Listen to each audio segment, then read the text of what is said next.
কাজ হয়েছে প্রায় 100 কোটির অধিক টাকার কাজ। কোথায় হয়েছে প্রশ্ন করতে পারে কেউ। আপনি জানেন মাদলিজার থেকে আমাদের পুরানা জমিয়া সমষ্টি শুরু হয়। সলসলিয়া, বরডাঙ্গা, মোয়ামারি, বেসিমারি, কাউরজাহি, বলাই পাথার, আমগুড়ি, সুতির পাথার, সোয়াপুর, ডাউকমারি, চিকনি, জাউরিমারি এই অংশগুলোতে ওয়ার্ল্ড ব্যাংকের নদী প্রোটেকশনের কাজ হয়েছে।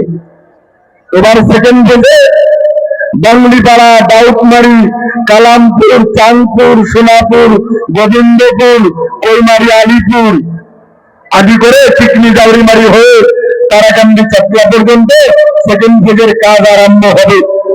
তা আমি যেটা বলতেছিলাম, নদী ভাঙন আমাদের সমস্যা, এ ব্যাপারে আমি বিগত দিনগুলো লড়াই করে নদী প্রোটেকশনের কাজ করানোর জন্য চেষ্টা করেছি।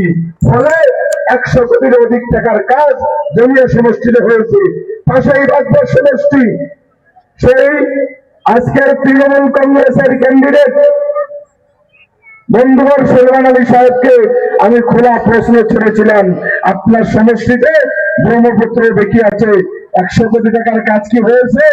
এর উত্তর আজও বডি আসে নাই, দিতেও পারবে না, কেননা কাজ হয় নাই সেখানে। 100 কোটি কিছুটা হয়েছে, 20-30 কোটি হতে পারে, 100 কোটির কাজ হয় নাই। তো নদী বান্ধের কাজ বাগবর থেকে দুনিয়াতে বেশি হয়েছে। শিক্ষাখণ্ডে আসেন, জমিয়া সমষ্টি এবং বাগবরের সাথে যদি আমরা তুলনা করি, আমাদের school, college, LP, ME, higher secondary college, science degree college ইত্যাদি বাগবরের থেকে জমিয়াতে অনেকটা বেশি। যখন আমাদের অনুষ্ঠান প্রতিষ্ঠান